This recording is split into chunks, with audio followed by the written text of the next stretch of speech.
Fine student. तो आज की क्लास में हम लोग एज यूजुअल 4 एडिटोरियल्स के बारे में चर्चा करेंगे। फर्स्ट देखो, अब ये सरकार का ही कमी है कि स्टार्टअप पे जो रेगुलेशन है बहुत ही सॉफ्ट टच है, यानी कि बहुत ज़्यादा डीप में देख नहीं रहा है। और जानते हो कि जितना भी स्टार्टअप है स्टूडेंट सब अनलिस्टेड कंपनी है। जानते हो ना, listed company and unlisted company. Listed company का मतलब होता है पब्लिक कंपनी, और अनलिस्टेड कंपनी का मतलब होता है वो पब्लिक कंपनी भी हो सकता है या फिर तुम्हारा प्राइवेट कंपनी भी हो सकता है। तो क्या डिफरेंस है दोनों के बीच में? जो अनलिस्टेड कंपनी होते हैं वो स्टॉक लिस्ट में लिस्टेड नहीं रहते हैं और उसको स्टॉक एक्सचेंज में आप खरीद नहीं सकते, बेच नहीं सकते हैं, समझे। और जो तुम्हारा लिस्टेड कंपनी होता है उसको आप स्टॉक लिस्ट में लिस्ट कर सकते हो और उसको बेच सकते हो, खरीद सकते हो। जितने भी स्टार्टअप होते हैं स्टूडेंट सब अनलिस्टेड कंपनी है। बात समझ में आ गया ना? तो ये भी स्टार्टअप क्या है? अनलिस्टेड है।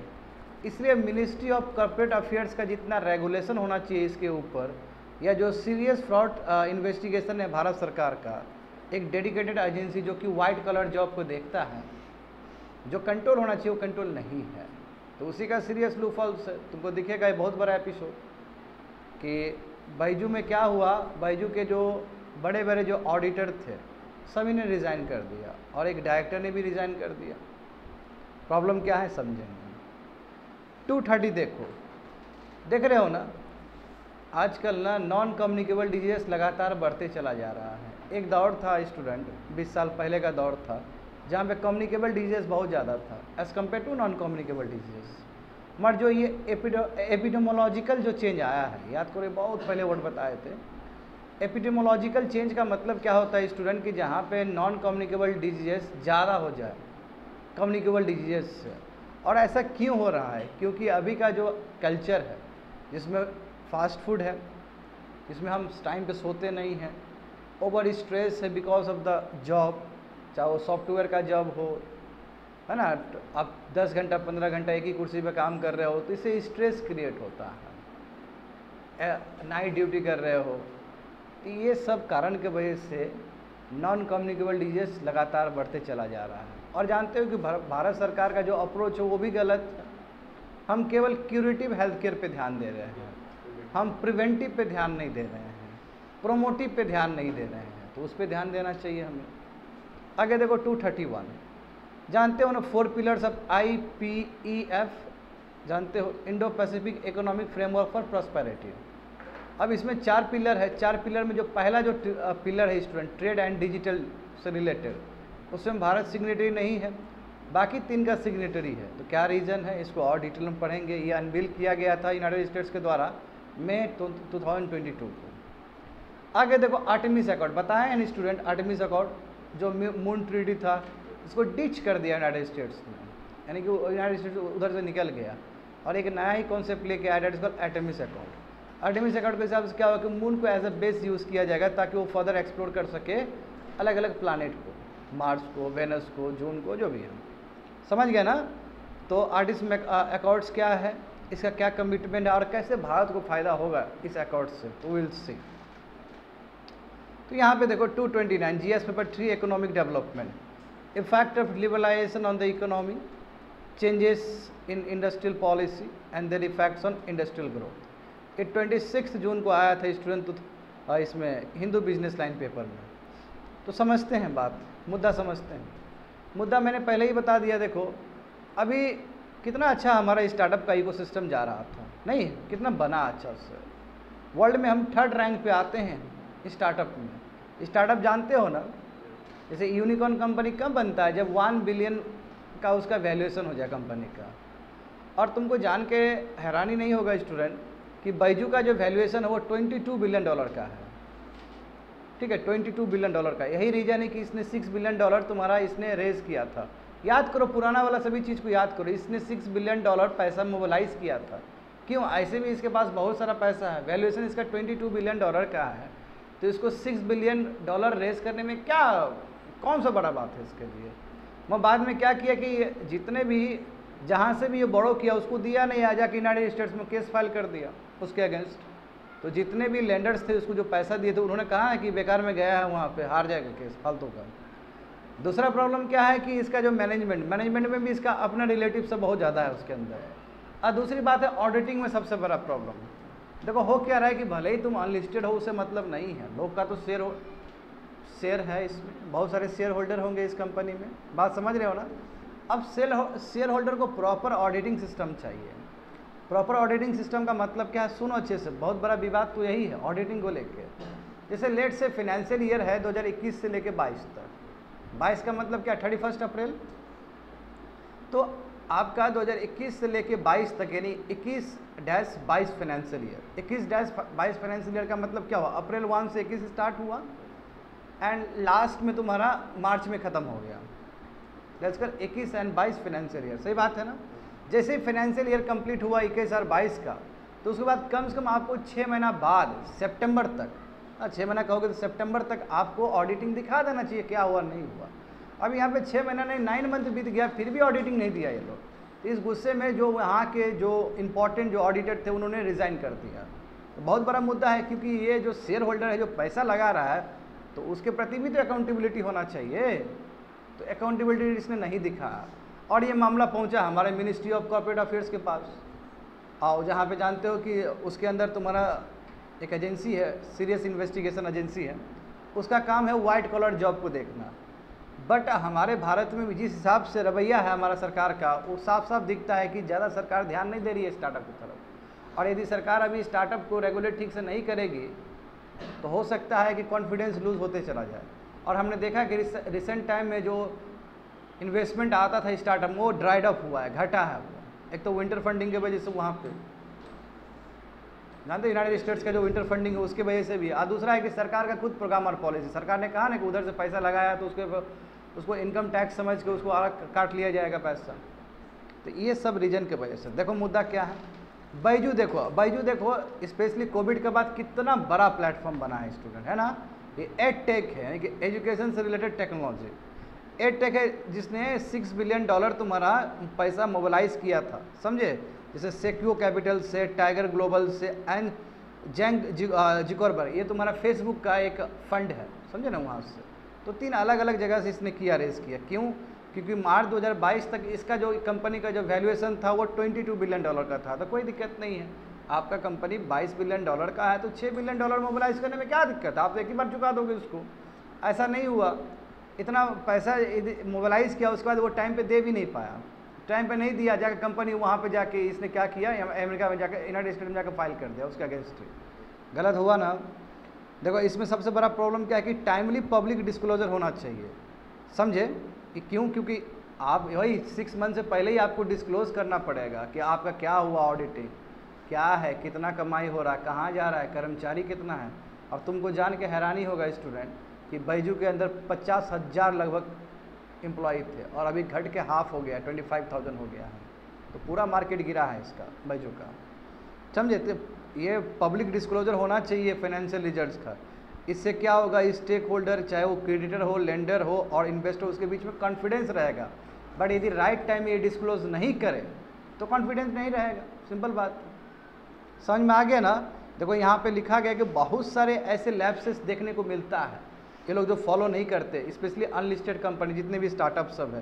तो इसलिए स्टूडेंट बहुत ज़रूरी है कि इन लोग के ऊपर लगाम लगाया जाए, अदरवाइज स्टार्टअप का जो हमारा कल्चर इकोसिस्टम वो ख़राब हो जाएगा। एक तो ऐसे ही सिस्टम बहुत वीक हो गया।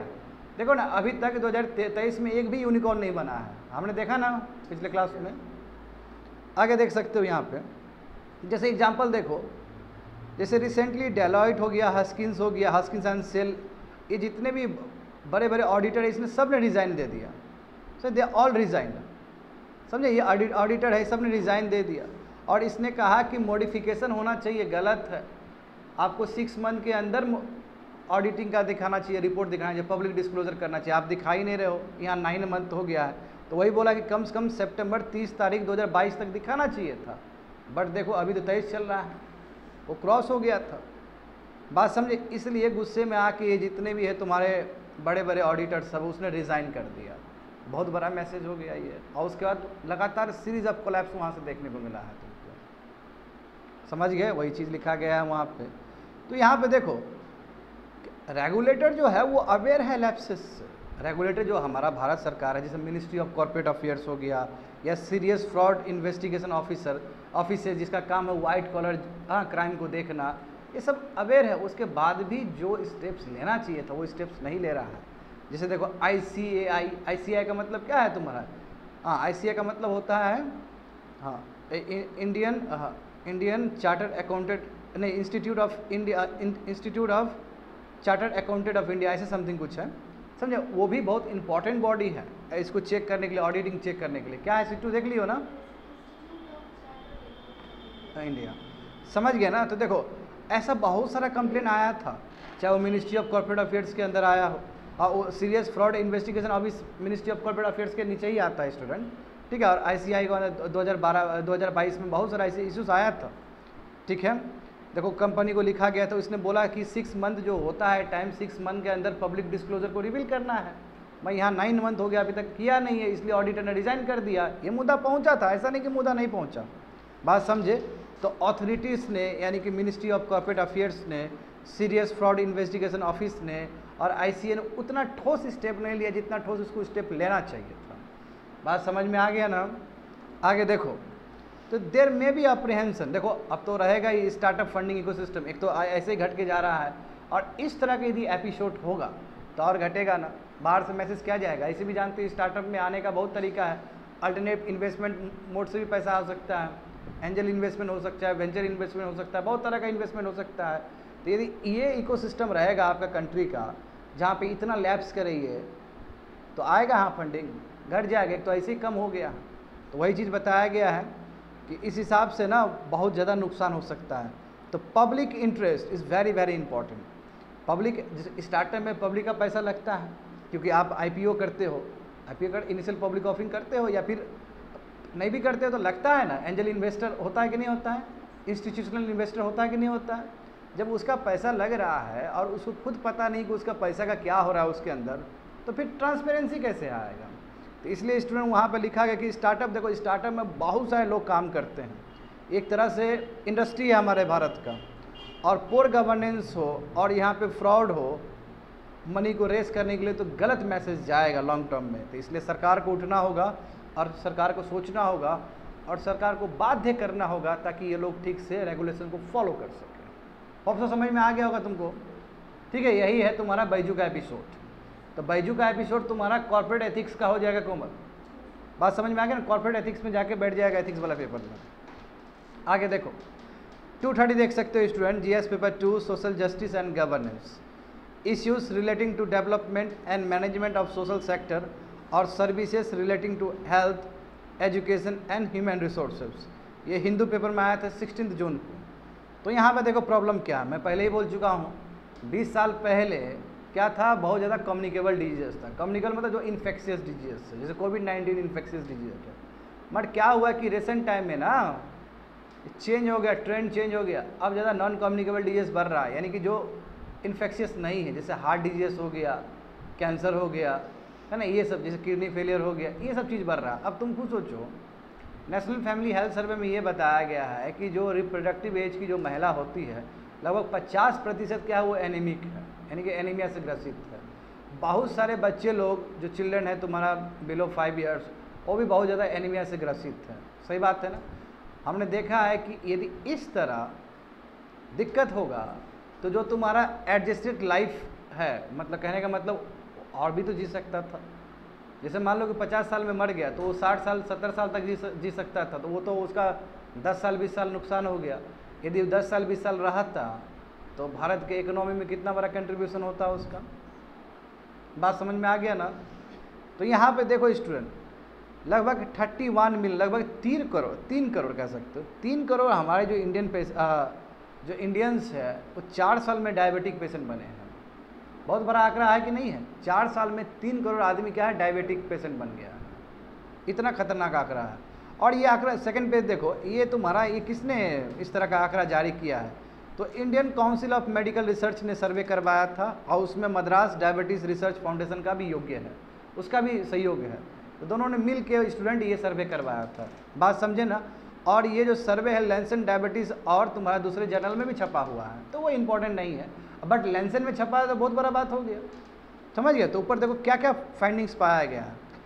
इसमें पता चला है कि लगभग 3 करोड़ इंडियंस क्या है डायबिटिक हो गए मात्र 4 साल में।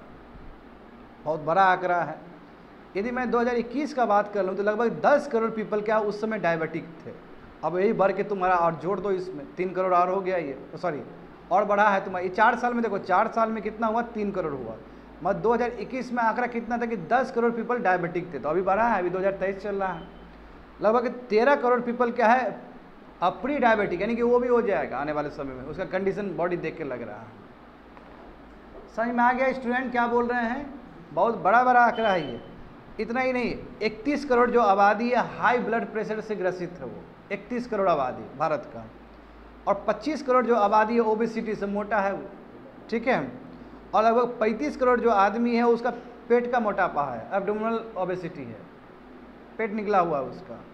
और लगभग 21 करोड़ जो आदमी है उसको हाइपर कोलेस्ट्रॉल से प्रॉब्लम है। उसको हाइपर कोलेस्ट्रॉल का मतलब है स्टूडेंट कि क्या है कि आने वाले समय में उसको हार्ट अटैक वगैरह आ सकता है, बात समझे। और लगभग 18 करोड़ ऐसे आबादी है जो कि तुम्हारा एलडीएल कोलेस्ट्रॉल से ग्रसित है। तो एलडीएल जानते हो बहुत ख़राब चीज़ है, एचडीएल ठीक है, एलडीएल बहुत ख़राब चीज़ होता है ना।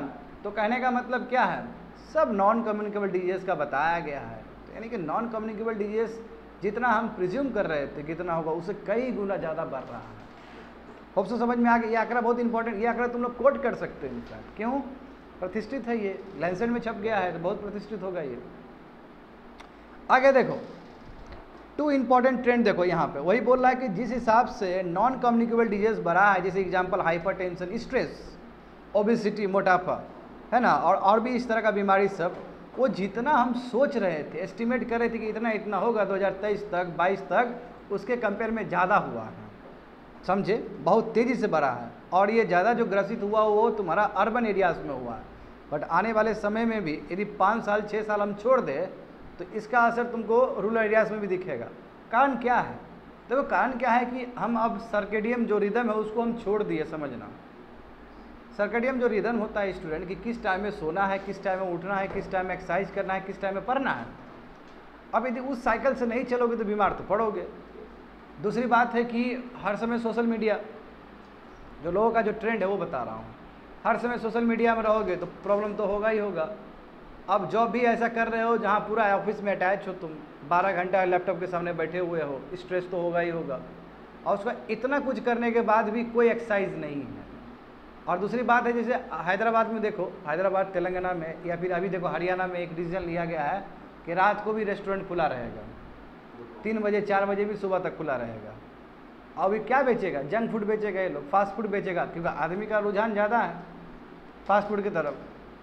तो फास्ट फूड खाते जाओगे तो सब उल्टा उल्टा हो रहा है, फास्ट फूड भी खाओगे, एक्सरसाइज भी नहीं करना है, कंप्यूटर के सामने भी बैठना है, ठीक है, स्ट्रेस भी लेना है, तो बाबू तो तुम भी तो आ ही गए प्री डायबिटीज़ में, बहुत अच्छे हो तो, समझ रहे हो ना। तो कंडीशन खराब, इसलिए ना ये एडिटोरियल्स पढ़ के ना हमको लगा कि दौड़ना उड़ना चाहिए, फिर से रियलाइज़ कर दी सब हम पे लागू, हम पे भी लागू होता है सब चीज़, ठीक है ना, सब लागू होगा हम पे, कोई एक्सरसाइज थोड़ी है, सब गायब है। देखो यहाँ पे देखो, अब यहाँ पे देखो 4 इयर्स में बहुत ज़्यादा ही तुम्हारा पॉपुलेशन बढ़े हैं, यानी कि प्रॉब्लम बढ़ा है इस चीज़ का। एग्जांपल देखो, डायबिटिक पेशेंट, हाइपरटेंशन वाले पर्सन और भी बहुत ज़्यादा बढ़े हैं, और एब्डोमिनल ओबेसिटी वाले भी बढ़े हैं बहुत सारा, समझे। तो वही चीज़, India is facing the dual problem. देखो भारत गजब, अब भारत ऐसा प्रॉब्लम फेस कर रहा है, माल न्यूट्रिशन का ही प्रॉब्लम फेस कर रहा है और ओबेसिटी का ही प्रॉब्लम फेस कर रहा है, यानी कि भारत हिडन हंगर को फेस कर रहा है। खाना तो खा रहे हो बट शरीर को लग नहीं रहा है, नहीं कुछ भी खा ले रहे हो। और एक तबका ऐसा है कि बेचारा खाना ही नहीं पहुंच पाता है। अभी नेशनल फैमिली हेल्थ सर्वे के हिसाब से देखें तो अभी भी तो सब्सटैंशियल पॉपुलेशन स्टंटिंग से ग्रसित है, सब्सटैंशियल पॉपुलेशन आपका वेस्टिंग से ग्रसित है, तो साफ साफ दिखता है। और जो अभी पिज़्ज़ा बर्गर जिस हिसाब से खाया जाता है वो ओबेसिटी तो होगा ही होगा, बस समझे। देखते हो जो स्टार लोग हैं, फिल्म स्टार सब तुरंत खाता है, बोलता है कि हम जा रहे हैं कैलोरी बर्न करने के लिए, और उसका एक वीडियो भी बना के इंस्टाग्राम में वो अपलोड कर देगा, देखो कैलोरी बर्न हो रहा है, समझे। तुम लोग कहाँ है कैलोरी, तुम लोग देख देख के और कैलोरी बना रहे हो, कहाँ है कैलोरी बर्न होगा, जो बर्न होगा पेट के अंदर होगा। तो कहाँ से काम चलेगा बताओ। वही स्थिति देखो यहाँ पे क्या बोला गया, एक्सपर्ट बोल रहे हैं कि भारत दोनों ही प्रॉब्लम से है ना ग्रसित है, चाहे माल न्यूट्रिशन से हो चाहे ओबेसिटी से हो। इसका सबसे मेन रीज़न वही है, fast food, lack of sleep, exercise और स्ट्रेस। और उसके बाद देखो इस तरह का जो इन्वायरमेंट है, यही रीज़न है कि जितना हम अनुमान लगा रहे थे कि 4-5 साल में होगा, उससे कई गुना ज़्यादा बढ़ गया है। तो ये सब चीज़ पे काम करना होगा भारत सरकार को, है ना। प्रिवेंटिव हेल्थ केयर पे काम करना होगा, प्रोमोटिव हेल्थ केयर पे काम करना होगा। जबकि अभी भारत सरकार क्या है, ज़्यादातर क्यूरेटिव हेल्थ केयर पे काम करती है, यानी बीमार हो जाएगा तभी उसको तुम दे रहे हो। पहले ही बताओ ना, जैसे मोदी जी योगा पे बात करते थे, योगा नीचे तक ले जाओ ना, योगा को नीचे ले जाना होगा, घर घर ले जाना होगा। खाली क्लैप करने से नहीं होता कि मोदी जी वहाँ पे कर रहे हैं, और घर घर ले जाना होगा। आगे देखो स्टूडेंट, जो हमारा मिनिस्ट्री है, हेल्थ वाला मिनिस्ट्री, उसने आइडेंटिफाई की कि ये 4 तुम्हारा नॉन कम्युनिकेबल डिजीज जो लगातार बढ़ते चला जा रहा है। फर्स्ट देखो कार्डियोवास्कुलर डिजीज, यानी कि हार्ट से रिलेटेड प्रॉब्लम, जिसमें हार्ट अटैक वगैरह कुछ भी आ सकता है। कैंसर देखो, अब तुम देखो स्ट्रेस है, हाँ, सर्काडियम रिदम जो है वो पूरा ब्रेक हो गया है, फास्ट फूड खा रहे हो, बहुत दुनिया भर का प्रॉब्लम, और साथ में टोबैको का भी कंजम्पशन हो रहा है, अल्कोहल का भी कंजम्पशन हो रहा है। तो ये तो बहुत खतरनाक डेडली कम्बिनेशन है, बात समझे। तो कैंसर होने का भी संभावना समझे, क्रोनिक रिस्पिरेटरी यानी कि सांस से रिलेटेड भी प्रॉब्लम हो सकता है, और डायबिटीज़। तो देखो वही बता रहा है कि ऐसे क्यों हो रहा है, unhealthy diet, lack of physical activity, use of tobacco, use of alcohol, over stress and so many things.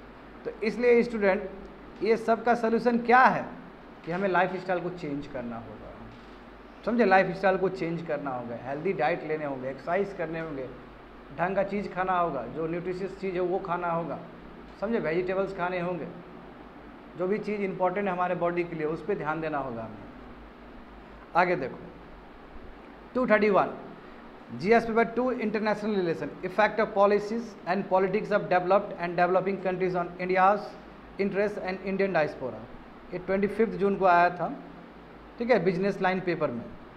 ये क्या है बता चुका हूँ ना मैं, भारत सरकार ने फर्स्ट वाला साइन नहीं किया, इसका 4 फंडामेंटल पिलर्स इन्होंने साइन नहीं किया। तो सबसे पहला ही सवाल है मॉड्यूल में कि फ्री ट्रेड एग्रीमेंट और Indo Pacific economic framework for prosperity, ये दोनों में क्या अंतर है। देखो स्टूडेंट, तुम लोग काफ़ी कुछ पढ़ चुके हो। जो FTA होता है, free trade agreement, is all about reducing your tariff को कम करना, 0 तक ले जाना यदि संभव हो रहा है तो, टैरिफ को ले जाना, या जो नॉन टैरिफ बैरियर्स उसको एज मिनिमम एज पॉसिबल नीचे करना, ताकि दोनों कंट्री के बीच में अच्छे से ट्रेड हो सके। आखिर यही फ्री ट्रेड एग्रीमेंट है ना, जो कि बाद में जाकर कम्प्रिहेंसिव का रूप लेगा, कम्प्रिहेंसिव इकोनॉमिक पार्टनरशिप होगा, जैसे UAE के साथ हुआ हमारे, जैसे हमारा ऑस्ट्रेलिया के साथ हुआ। आर गेटिंग मी, स्टार्टिंग होता है FTA से, FTA में और चीज़ जुड़ना शुरू हो जाए, पीपल टू पीपल कॉन्टैक्ट जुड़ना शुरू हो जाए, बात समझे, और भी टेक्नोलॉजी ट्रांसफ़र का बात आए, तो ये इकोनॉमिक कम्प्रिहेंसिव इकोनॉमिक डेवलपमेंट की तरफ मूव हो जाएगा। तो समझ रहे हो ना, इंडो पैसिफिक इकोनॉमिक फ्रेमवर्क से कितना अलग है, क्योंकि उसमें टैरिफ को रिड्यूस करने का कोई बात नहीं होगा, बट इसमें फंडामेंटल जो बात होगा टैरिफ को रिड्यूस करने का बात होगा, समझे ना। जो भी रिस्ट्रिक्शन है ट्रेड को लेकर उसको कम करने का बात होगा। इंडिया और ऑस्ट्रेलिया जो करवाया था तो इंडिया को फ़ायदा हुआ था, क्योंकि इंडिया डेवलपिंग कंट्री है। जैसे UAE और इंडिया का हुआ था तो UAE ज़्यादा क्या रिड्यूस करेगा as compared to India. We have seen everything. देखो जो बाइडेन ने ये स्टार्ट किया मई 2022 को लॉन्च किया है, हाँ, इंडिया भी इसका बिल्कुल मेंबर है। और यही नहीं कि जितने भी 4 देखो ये जितने भी 4 पिलर है ये सब इंडिपेंडेंट काम करते हैं एक दूसरे से, कोई लिंक नहीं है। फर्स्ट पिलर का कोई सेकंड पिलर से लिंक नहीं है। आपको अपने कंट्री के हिसाब से फिट लगता है तो आप हो जाइए, चारों में हो जाइए, नहीं तो मन है तो आप एक में हो जाइए, क्योंकि चारों इंडिपेंडेंट है। इसका जो पिलर है ना बच्चे लोग, चारों इंडिपेंडेंट है। देखो इसमें बताया गया है कि बिगेस्ट डिफरेंस क्या है, मैं बता चुका हूँ तुम लोग को वहाँ पे, है ना। Indo Pacific economic framework for prosperity, इसमें क्या है कि इसमें रूल्स वगैरह बनाया जाएगा, जैसे एग्जांपल टू ट्रेड, या फिर सप्लाई चेन, या क्लीन एनर्जी, या फेयर इकोनॉमी। बताऊंगा फेयर इकोनॉमी क्या है। फेयर इकोनॉमी मतलब कोई करप्शन ना हो, टैक्सेशन सिस्टम बेटर हो, समझ गए ना। जैसे देखो 4 पिलर है और चारों pillar independent to each other है, कोई रिलेशन नहीं है सबका, ठीक है। सभी के बारे में हमें जानना है। और फेयर इकोनॉमी के बारे में बताया गया, जो चौथा स्तंभ होगा उसका मतलब क्या, एंटी मनी लॉन्ड्रिंग, यानी कि आपका जो कंट्री में है ऐसा व्यवस्था होना चाहिए कि कोई मनी लॉन्ड्रिंग हो रहा है तो उसके अगेंस्ट काम करे। जैसे FATF जारी करती है ना, ऊपर से FATF करती है, और भी बहुत सारा ऑर्गेनाइजेशन जो बताती है कि मनी लॉन्ड्रिंग नहीं होना चाहिए। जैसे एग्जांपल देखो, हमारा जो अभी जस्ट बताए थे agency for ministry of corporate affairs के अंदर जो जो एजेंसी है, अभी जस्ट बात किए थे उसका भी काम वही है ना कि वाइट कलर क्राइम को देखना। तो बिल्कुल उसके लिए है, बट हमें कमिटमेंट देना होगा कि हम करप्शन वाला चीज़ नहीं करेंगे, हम जो टैक्स उठाएंगे बहुत ही फेयर उठाएंगे एंड सो ऑन। तो यहाँ पे देखते हैं क्यों आखिर भारत पिलर 1 को पिलर 1 का हिस्सा नहीं बना भारत, यानी कि ट्रेड पिलर का हिस्सा नहीं बना। क्यों बनेगा भारत हिस्सा? सबसे बड़ा सवाल है कि इंडिया में डेटा लोकलाइजेशन का बात है। देखो ना, हमने वीज़ा छोड़ दिया ना, रुपए पे आए कि नहीं आए, इसलिए आए क्योंकि हमारा इन्फॉर्मेशन बाहर नहीं जाए। पहले मास्टर कार्ड था कि नहीं था बताओ? हाँ, अब रुपए कार्ड हुआ ना, इसलिए हुआ क्योंकि हमारा डेटा बाहर नहीं जाए। यूनाइटेड स्टेट्स का वीज़ा है वो, मास्टर कार्ड यूनाइटेड स्टेट्स का है ना, नहीं जाए। दूसरा बात है कि हमारे कंट्री में कोई डेटा प्रोटेक्शन बिल नहीं है। तो यदि अभी ये वाला हम साइन कर लेंगे और हमें डिजिटल इकोनॉमी के बारे में उतना नहीं पता है जितना हम यूज़ कर रहे हैं, बाहर क्या होगा, जितने भी बड़ा कंपनी है सब यूनाइटेड स्टेट्स का है, वो सब हमारा डेटा हाईजेक कर लेगा और उसको बहुत फ़ायदा मिलेगा। तो जब तक हम बढ़िया व्यवस्था नहीं बना लेते हैं कि डिजिटल डेटा को कैसे स्टोर किया जाए, डिजिटल डेटा से कैसे काम किया जाए, तब तक हम इससे साइन नहीं करने वाले हैं। इसलिए हमने साइन नहीं किया क्योंकि हम उतना एक्सपर्ट नहीं है, अभी हम नेशन स्टेज में हैं। और यूनाइटेड स्टेट्स अब देखो कितना बड़ा जाइंट है वो, जानता है गूगल इतना जो आगे पहुंचा है उसमें भारत का ही बहुत बड़ा क्रेडिट है। तो यहाँ पे देखो इंडिया इस पोजीशन में नहीं है स्टूडेंट, क्योंकि इंडिया में देखो अब इंडिया हाई स्टैंडर्ड रूल्स बनाना होगा डिजिटल इकोनॉमी के लिए, समझे? क्योंकि देखो डेटा तो हमारा क्रॉस बॉर्डर होगा, एक जगह से दूसरा जगह फ्लो होगा, और सबसे बड़ा इशू है डेटा लोकलाइजेशन का। हमारा देखो 140 करोड़ आदमी है, समझते हो कितना बड़ा डेटा, मतलब खाली पैसा, समझे? लेबर और इन्वायरमेंट इशू भी इसमें है। देखो एक तो ट्रेड हो गया, दोनों चीज़ है, ट्रेड प्लस डिजिटल इकोनॉमी, इसमें दो चीज़ है। अब ट्रेड में क्या क्या स्टूडेंट, लेबर इशू भी होगा, इन्वायरमेंट इशू भी होगा। इंडिया डेवलपिंग कंट्री है, तो इंडिया में लेबर को लेके स्टैंडर्ड यदि इम्पोज करे तो इंडिया उस चीज़ को है ना वो नहीं कर पाएगा, मतलब मेंटेन नहीं कर पाएगा। ऐसे भी देखो हमारा कार्बन कितना इमिट होता है कि नहीं है, और ऐसे भी हमारा लेबर लॉज उतना फॉर्मली लागू तो नहीं होता है। यदि मान लो कि इस ऑर्गेनाइजेशन में हम हिस्सा ले लेते पहला पिलर में, तो बहुत ज़्यादा रिस्ट्रिक्शन आ जाएगा लेबर में, बहुत ज़्यादा रिस्ट्रिक्शन आ जाएगा इन्वायरमेंट पे कि हमको ये सब चीज़ करना ही पड़ेगा। बट इंडिया क्या है, अभी डेवलपिंग कंट्री है, तो इंडिया नहीं बोला कि हम साइन नहीं करेंगे।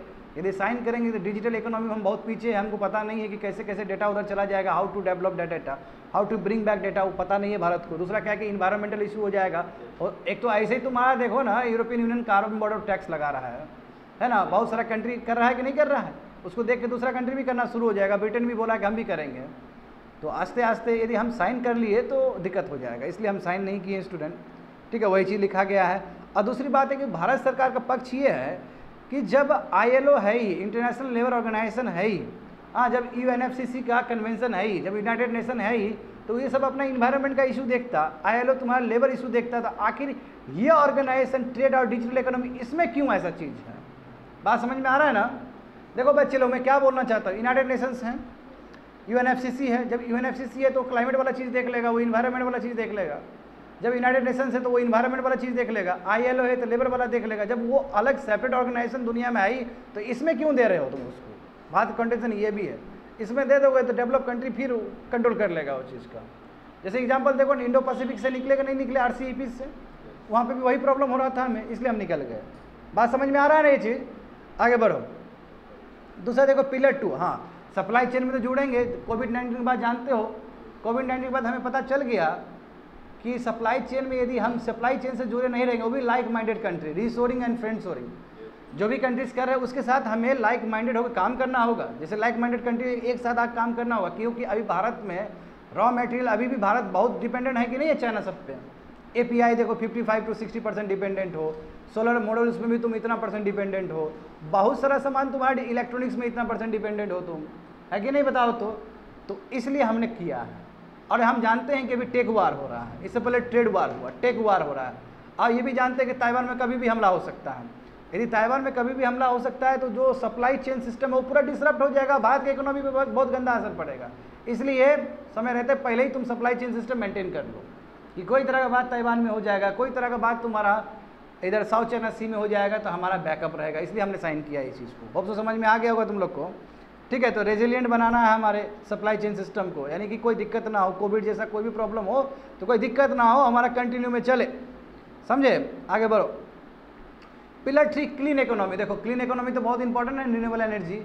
और देखो प्रॉब्लम पता है क्या है इस कंट्री लोग का, अब देखो सब बोला है हाइड्रोजन मिशन, हाइड्रोजन मिशन, बाहर भी हाइड्रोजन का ऊपर बहुत काम हो रहा है। हाइड्रोजन क्लीन फ्यूल है। अब देखो जैसे 1 यूनिट बना हाइड्रोजन लग रहा है $5 $6, तो अभी तो वाइबल नहीं होगा। $5 $6 बहुत महंगा है। कम से कम वाइबिलिटी के लिए $1 तक जाना चाहिए, जो इंडिया एफोर्ड कर सकता है, और फिर कम होते चला जाएगा।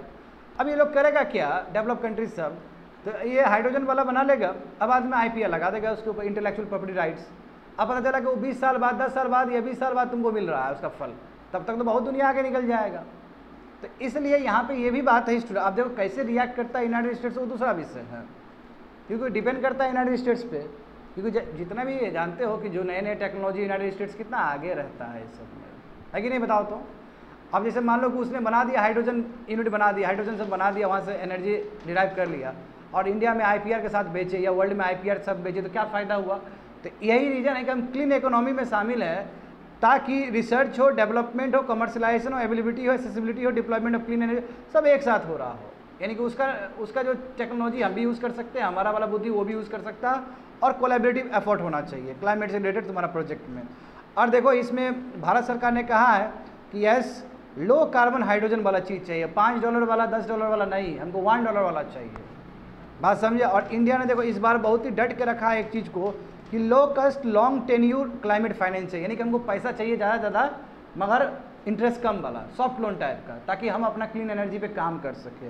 और इतना ही नहीं, अब दिक्कत क्या है बाबू, ये लोग टेक्नोलॉजी तो बनाता है बट ये ट्रांसफ़र नहीं करता है टेक्नोलॉजी, तो टेक्नोलॉजी भी ट्रांसफ़र। अब देखो एक खुद सोचो कि हिस्टोरिकल पॉल्यूटर ये सब है, यूनाइटेड स्टेट्स या फिर तुम वेस्टर्न कंट्रीज़ को ऐड कर दोगे तो 47% कंट्रीब्यूट किया है इसने क्लाइमेट में। अभी ना चाइना आगे निकला है, मैं हिस्टोरिकल पॉल्यूटर देखोगे तो यही लोग है, 47 लगभग 50% जिसने पॉल्यूट किया है पूरा अर्थ को, और वो अभी टेक्नोलॉजी बना लिया, वो टेक्नोलॉजी नहीं देगा तो गलत बात है ना। इसलिए इंडिया ने रखा कि यस टेक्नोलॉजी, क्लीनर टेक्नोलॉजी आपकी कंट्री में होता है तो उसको ट्रांसफ़र करो। अब ट्रांसफ़र करने के टाइम में भी तुम्हें IPR लगा देगा, और तब कैसे हम लोग कर पाएंगे। एक तो हम लोग चाहते हैं कि करें, ऐसे भी इंडिया देखो बढ़ चढ़ के हिस्सा ले रहा है क्लाइमेट में। आगे देखो 4th नंबर देखो, फेयर इकोनॉमी। फेयर इकोनॉमी का मतलब क्या है स्टूडेंट, कि एंटी करप्शन से रिलेटेड हम इफेक्टिव एंटी करप्शन वाला रिजीम बनाएंगे, टैक्स मेजर्स बनाएंगे, ताकि ट्रेड एंड कॉमर्स और जो भी तुम्हारी इन्वेस्टमेंट हो वो बेहतर हो सके भारत में, यानी ease of doing business better हो सके। बात समझे। और जो भी FATF का स्टैंडर्ड है, जो भी इंटरनेशनल ऑर्गेनाइजेशन का स्टैंडर्ड, उसके हिसाब से हम काम करेंगे, चाहे वाइट कलर का क्राइम हो या तुम्हारा कोई भी पैसा से मनी लॉन्ड्रिंग से बात हो, तो उसको बढ़िया से हम देख लेंगे। देखो अब इंडिया अच्छा है इसमें, जैसे मान लो हवाला रूट से पैसा आ रहा है ना, दूसरे तरीके से पैसा आ रहा है, टेररिस्ट फाइनेंसिंग हो रहा है, तो विल डू बेटर, हम लोग अच्छा करेंगे as per the rules, as per the guidelines given by FATF and other organisation. समझ में आ गया ना स्टूडेंट, खत्म हो गया। आगे देखो 232 देखो, आर्टेमिस अकॉर्ड है ये, science GS paper 3 science and technology. Science and technology development and their application and effects in everyday life achievements of Indians in science and technology, Indianization of technology and developing new technology. ये Hindu paper में आया था student 27 जून को। तो देखो है क्या ये, देखो फाइनली इंडिया बोला ना कि yes I will join the Artemis Accord. Artemis Accord के लिए हिस्ट्री तुमको जानना होगा कि अपोलो मिशन चला था, जिसमें फर्स्ट पर्सन मून पे गया है, उसका वो सेल्फ हो गया था 70s में, 1970s में। और उसके बाद तुम्हारा ब्लू स्काई रिसर्च आया, मतलब होते गया बहुत सारा होते गया, और फाइनली तुम्हारा आर्टेमिस अकॉर्ड में कन्वर्ट हुआ। उससे बीच में देखा मून ट्रीटी आया। मून ट्रीटी में क्या था कि सब ह्यूमन काइंड के लिए है, सब मैन काइंड के लिए है। तो ये चीज़ पसंद नहीं आया ट्रम्प को, और ट्रम्प ने क्या किया कि नो ऐसा नहीं हो सकता है, इसको मून ट्रीटी से हम निकल रहे हैं, अब हम आर्टेमिस अकॉर्ड लेके आ रहे हैं। और वही आर्टेमिस अकॉर्ड को आगे जो बाइडेन ने बढ़ाया है, और इंडिया भी इसका मेंबर बना है। देखो तो देखो ये क्या है, इंडो US, हाँ इंडो US स्पेस कॉपरेशन है। इंडिया ज्वाइन किया, टोटल मेंबर ऑफ 27 कंट्री हो गया स्टूडेंट। इसमें हम कोशिश क्या करेंगे कि मार्स को यूज़ करें, यानी कि मून को यूज़ करके हम एक्सप्लोर करें, मार्स में जाए, जुपिटर में जाए, अदर सेलेसियस बॉडी में हम एक्सप्लोर करें। क्योंकि जानते हो कि मून में ग्रेविटी बहुत कम है, जब मून में कम ग्रेविटी है तो बहुत फ़ायदेमंद चीज़ है, वहाँ से एक्सप्लोर करना ज़्यादा आसान है एज़ कम्पेयर टू इंडिया या एज़ कम्पेयर टू अर्थ। समझ गए ना। तो देखो इतना ही नहीं स्टूडेंट, जो इंटरनेशनल स्पेस स्टेशन है उसमें भी देखो यूनाइटेड स्टेट्स असिस्ट करेगा भारत को, हाँ 2024 तक। तो लिखा गया है दोनों नेशंस क्या करेंगे, है ना, साथ में हेल्प करेंगे, इंडियन को हेल्प करेंगे, इंडियन एस्ट्रोनॉट्स को भेजेंगे, ठीक है, वहाँ पे जाएगा ट्रेनिंग लेने के लिए, और ताकि ये इंटरनेशनल स्पेस स्टेशन में 2024 में ठीक से काम कर सके हमारा एस्ट्रोनॉट सब। अच्छा है। एसएस में काम। अब देखो ना, तुम खुद जानते हो कि रोसकॉस्मोस कितना बड़ा ऑर्गेनाइजेशन है इसका, रसा का, सही बात है ना। अभी जिस हिसाब से चाइना देख रहे हो ना, लो अर्थ ऑर्बिट में एक इंटरनेशनल स्पेस स्टेशन टाइप का बना दिया, तो ये तो क्लियर कट है कि यदि इंडिया ऐसा कंट्री को जो लाइक माइंडेड कंट्री उसको अपने पाले में नहीं लोगे तो ये कंट्री लोग आगे निकल जाएगा। क्योंकि इंडिया भी इसरो कम नहीं है, अच्छा है, मैं ये नहीं कहूँगा, नासा कंपेयर नहीं करूँगा, मैं कम तो नहीं है, इसरो बेहतरीन है। तो ऐसे कंट्री का जो ऑर्गेनाइजेशन उसको लो अपने साथ में, और इंडिया का भी बेनिफिट होगा, क्योंकि टॉप कंटेंडर कौन है यूनाइटेड स्टेट्स का, रसिया और तुम्हारा चाइना, ये दोनों कंटेंट करना है तो इंडिया को स्पेस में लेना होगा। और इंडिया स्पेस में ऐसा नहीं कि कुछ नहीं है, इंडिया स्पेस में बहुत अच्छा है, और नासा तो है ही बेटर, तो अच्छा कोलैबोरेशन होगा इसका। देखो तो देखो स्टेटमेंट क्या था कि इंडिया जैसे ही साइन किया, इसका मतलब कॉमन विजन है तुम्हारा, benefit of all human kind, ये तो भाषण होगा ही। अब देखो आर्टेमिस 1, आर्टेमिस 2, आर्टेमिस 3 और लास्ट का मिशन, ये मिशन क्या क्या है स्टूडेंट। तो आर्टेमिस 1 ये अलग अलग प्रोग्राम है, अलग अलग ईयर होगा इसका, समझे, ये फेज़ होगा। तो ये तुम्हारा हाँ लॉन्च किया गया 2022 में, ये ऑलरेडी लॉन्च हो चुका है, ठीक है। वहाँ पे एक बना था indigenously built super heavy lift launch vehicle, ठीक है। और इसका काम क्या है तुम्हारा, मून पे जाके हाँ वो करना, घूमना। और इसने किया है, देखो इसने लूनर फ्लाईओवर किया है और आके तुम्हारा हाफ रोटेशन किया और आके अर्थ में रह गया, ठीक है, पैसिफिक पे उतर के चला गया, नीचे चला गया वो, बात समझे। तो इसने मतलब काम किया है, क्योंकि ये 2022 का मिशन था, सक्सेसफुल रहा ये मिशन। दूसरा देखो आर्टेमिस 2, ये तुम्हारा 2024 के लिए जिसने भारत ने साइन किया है। इसमें क्या है स्टूडेंट कि 4 एस्ट्रोनॉट्स जाएंगे यहाँ पे, क्रू में एज ए क्रू चढ़ के जाएंगे यहाँ पे, ठीक है। ऑर्बिट में मैनोवर होगा, मूविंग होगा, समझे। और वहाँ पे क्या किया जाएगा, लूनर फ्लाईओवर किया जाएगा, तब फिर अर्थ पे आया जाएगा। अभी तरीका है, पहले चेक करो, बेस ऐसे थोड़ी बनता है, पहले वहाँ कंडीशन चेक करना पड़ेगा आपको। उसका देखो आर्टेमिस 3 है, इसमें क्या है कि human will return to the moon, देखो मून में फिर जाएगा 2025 में। इसमें भी 4 मेंबर्स होंगे, हाँ। वहाँ पे तुम्हारा 1 वीक का लूनर एक्सप्लोरेशन होगा और लूनर फ्लाई होगा, उड़ा जाएगा, तो फिर अर्थ पे आया जाएगा। यानी कि एक एक कदम आएगा चीज़ है ये, पहले उसमें चेक करेंगे, फिर इधर जाएंगे, और ये सब होता है स्टूडेंट। और फ्यूचर मिशन क्या अंतिम में लास्ट में क्या करेंगे, 2028 का फ्यूचर मिशन है इसमें। इसमें क्या करेंगे, लूनर गेटवे स्टेशन बनाएंगे, देखो ये बहुत बड़ा बात है, स्टेशन बनाना है उसको, समझे, जहाँ पे एस्ट्रोनॉट्स लैंड करेंगे इस जगह पे, 2029 का बात है। और कोशिश किया जाएगा परमानेंट बेस बनाने का, और वहाँ से मार्स का एक्सप्लोरेशन होगा। तो अभी टाइम है, 2029-30 में होने वाला चीज़, बट इसके लिए एफर्ट अभी से ही दिखेगा तुमको, ठीक है। ये तुम्हारा ब्लूप्रिंट है आर्टेमिस का, समझ गए, फेज़ 1, फेज़ 2, फेज़ 3, फेज़ 4। अब देखो वेरियस कमिटमेंट, अब इसके अंदर बहुत सारा कमिटमेंट है। इसमें कहा गया कि यस हम इसलिए गवर्नमेंट टू गवर्नमेंट इस तरह कोलैबोरेशन हो रहा है ताकि हम पीसफुल पर्पज़ के लिए काम कर सकें। अब पीसफुल पर्पज़ का कुछ मतलब वही है, आगे निकलना है और कुछ नहीं, स्पेस एक्सप्लोर करना है, बात समझे। इसमें क्या कि हाँ नेशनल स्पेस पॉलिसी बहुत ही ट्रांसपेरेंट रहे, जैसे मान लो कोलैबोरेटिव एफर्ट है, अब तो 27 नेशंस हो गया, तो जितने भी जैसे इंडिया किसी चीज़ में बेस्ट रहेगा, यूनाइटेड स्टेट्स किसी चीज़ में बेस्ट रहेगा, तो वो शेयर करेगा एक दूसरे से, समझे, इन्फॉर्मेशन वगैरह शेयर करेगा, समझे, गुड फेथ बेसिस पे, यानी कि बहुत अच्छे से, चुराएगा नहीं, बहुत अच्छे से इन्फॉर्मेशन शेयर करेगा। अब देखो इसमें फ़ायदा क्या हो कि delivery system, landing structure, communication system, वो तुम्हारा क्या है, शेयरेबल है। अब ऐसा नहीं कि इंडिया अपना यूज़ कर रहा है, इंडिया उसका भी यूज़ कर सकता है, और इंडिया का भी बहुत सारा चीज़ वो यूज़ कर सकता है, बात समझे ना। तो कम्युनिकेशन सिस्टम हुआ, जो भी इंफ्रास्ट्रक्चर से रिलेटेड है, चाहे वो डिलीवरी सिस्टम है कि how to land on the moon, चाहे लैंडिंग स्ट्रक्चर हो, उसमें रोवर होगा कि क्या होगा, समझ गए, कम्युनिकेशन सिस्टम, ये सभी चीज़ साथ में होगा।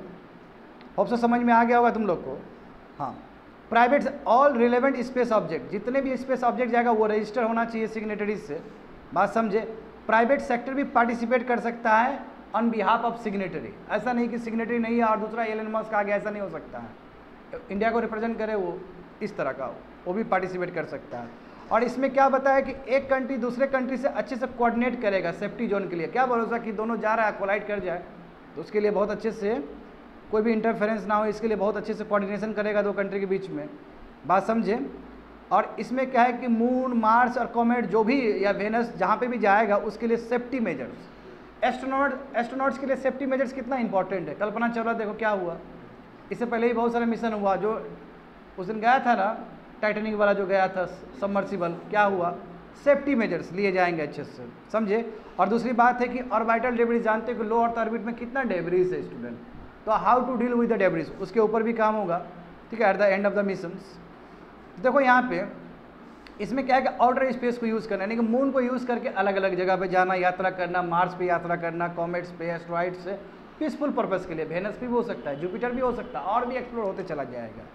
अब देखो हमारा यात्रा को चंद्रयान 3 लॉन्च होने वाला है ना स्टूडेंट, तुम लोग जानते हो ना। हाँ, यही 14 तारीख को है, ठीक है, मिड जुलाई को है। इससे पहले 2 हुआ था ना, 21 को हुआ था ना, वो हम फेल कर गए थे। 21 को ना हुआ था जी, 20 या 21 को हुआ था, ठीक है। देखो ये इसमें भी सेम रहेगा, सेम है वो जो हमारा 2 हुआ था, सेम है। इसमें भी देखो लॉन्च व्हीकल है, ऑर्बिटर है, लैंडर है और रोवर है। रोवर मतलब वही तुम्हारा जो रोबोट है वहाँ पे घूमेगा और लेगा तुम्हारा डेटा वगैरह सब लेगा। तो चंद्रयान 2 की तरह ही है। जानते हो चंद्रयान 2 भी तो लगभग सक्सेसफुल ही था, बहुत नज़दीक पहुँच के तुम्हारा वो लॉस हो गया, समझ गए ना। साउथ पोल में जाएगा जी, सेम वही वाला मिशन है, ये सेम ही है। गगनयान देखो, गगनयान में भी हमें भेजना है ना स्टूडेंट। गगनयान जानते हो ना, फर्स्ट अनमैन्ड फ्लाइट तुम्हारा 2024 में होगा। इसमें क्रूड मिशन भी है, यानी कि लोग सब भी जाएंगे इसमें, समझे। 4 एस्ट्रोनॉट्स जो तुम्हारा है वो अभी रसा में क्या ट्रेनिंग लिया है, ठीक है, ट्रेनिंग लिया है। और तुम्हारा और फिजिकल ट्रेनिंग अभी फिजिकल ट्रेनिंग में भी अभी भी जा रहा है, यानी कि ट्रेनिंग ले लिया। इंडिया में भी ट्रेनिंग हो रहा है और आने वाले समय में भी तुम्हारा अच्छा खासा ट्रेनिंग हुआ यूनाइटेड स्टेट्स में, लॉट्स ऑफ ट्रेनिंग। क्योंकि जानते हो रसिया भी जाना जाता है, रसिया में ट्रेनिंग हुआ, भारत में भी ट्रेनिंग हो रहा है, फिर यूनाइटेड स्टेट्स में भी जाएगा ट्रेनिंग करने के लिए, ये गगनयान के लिए। आगे देखो स्टूडेंट, तो what will happen because of India. India यदि साइन किया आर्टेमिस अकॉर्ड, इसका फ़ायदा क्या होगा? बहुत फ़ायदा होगा इंडिया को, है ना। हम ह्यूमन मून पे जा सकते हैं, ये फ़ायदा होगा। इसरो देखो कोलैबोरेट करेगा तो इसरो को भी लूनर गेट मिलेगा, तो हम भी बहुत सारी चीज़ें एक्सप्लोर कर सकते हैं, सही बात है ना। और जैसे देखो चाइना का टियोंगकोंग स्पेस स्टेशन है कि नहीं है, वही जो इंटरनेशनल स्पेस स्टेशन है, तो उसके काउंटर में ये बनाया है। और इसरो तो बोल ही रहा है, इसरो और नासा दोनों कोलैबोरेट किया है ना कि 2024 में भी हम भी ऐसे इस पे जाएंगे इंटरनेशनल स्पेस स्टेशन पे। तो जब आपका काउंटर कंट्री चाइना इतना आगे बढ़ रहा है और आप इस तरह का जो एग्रीमेंट है उसमें आप शामिल नहीं होंगे तो आप बहुत पीछे चले जाएंगे, बात समझे। तो आर्टेमिस अकॉर्ड ज्वाइन करने से स्टूडेंट क्या होगा, लिबरल एक्सचेंज ऑफ टेक्नोलॉजी, जो उसके पास बेटर है वो हमारे पास आ जाएगा और हमारे इंडियन स्पेस प्रोग्राम के लिए एक तरह से कैपिटल मिलेगा, इन्वेस्टमेंट मिलेगा और बहुत अच्छा रहेगा। विन विन सिचुएशन है भारत और यूनाइटेड स्टेट्स के लिए। That's it.